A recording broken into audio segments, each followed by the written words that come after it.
కొత్తగూడెంలో ఉన్న ఈ పవర్‌ఫుల్ ఆంజనేయ స్వామి టెంపుల్‌కి నేను ఫస్ట్ టైమ్ అయితే వెళ్ళాననమాట. అక్కడ ఒక ఆంజనేయ స్వామే కాకుండా ఇంకా మిగతా వేరే దేవుళ్ళు కూడా ఉన్నారు. అక్కడ ఏ దేవుళ్ళు ఉన్నారు, అక్కడ పూజ ఎవరు చేస్తారు ఆ గుడిలో అనేది ఈ వ్లాగ్‌లో మీకు చూపించబోతున్నాను. మీరు ఎక్కడ స్కిప్ చేయకుండా ఈ ఫుల్ వ్లాగ్ చూసేసి మన వీడియో నచ్చితే లైక్ చేయండి, షేర్ చేయండి. మన ఛానల్‌ని ఇంకా సబ్స్క్రైబ్ చేసుకోకపోతే ప్లీజ్ సబ్స్క్రైబ్ చేసుకోండి.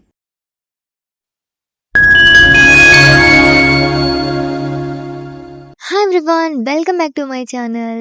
లేట్ చేయకుండా మనం వీడియోలకైతే వెళ్ళిపోదాము. మా ధన్షిక్ బర్త్‌డే రోజు కొత్తగూడెంలో ఉన్న ఆంజనేయ స్వామి టెంపుల్‌కైతే వెళ్తున్నాం ఇప్పుడు. ఈ టెంపుల్ నేను ఫస్ట్ టైమ్ చూస్తున్నాననమాట. సో, లోపలికి వెళ్ళగానే మనకి లెఫ్ట్ సైడ్‌లో ట్యాప్స్ అయితే ఉంటాయి. అక్కడ కాళ్ళు కడుక్కొని లోపలికైతే వెళ్ళాలి. ఇలా వెళ్తూ ఉంటేనే మనకి ఎదురుగా శివలింగం అయితే కనిపిస్తుందనమాట. శివలింగానికి ఎదురుగానే మనకి నందీశ్వరుడు కూడా కనిపిస్తాడు. అండ్ ఇక్కడైతే ఒక ఆంజనేయ స్వామే కాకుండా వేరే దేవుళ్ళు కూడా ఉన్నారు. వాళ్ళెవరో కూడా నేను చెప్తాను.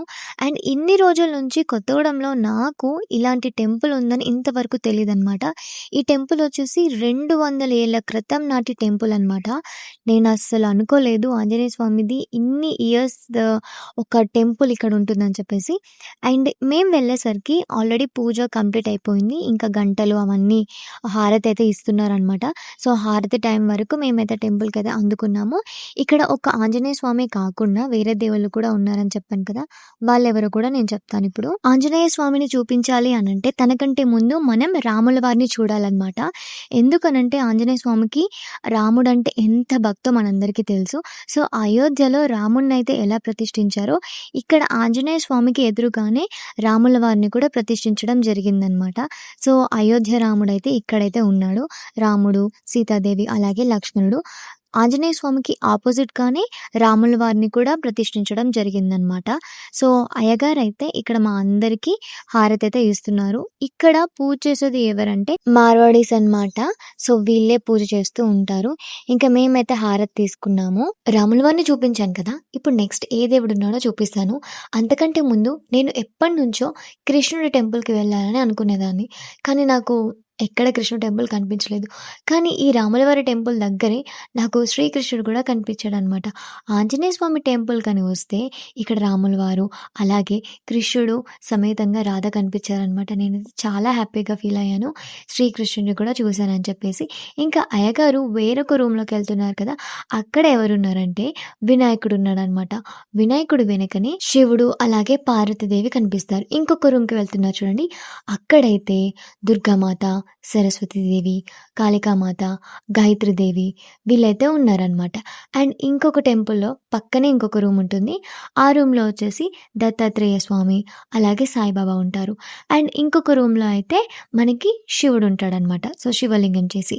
ఇప్పుడు నేను వీడియో తీయలేదు. ఎందుకంటే అక్కడ నో ఫోటోస్, నో వీడియోస్ అని చెప్పారనమాట.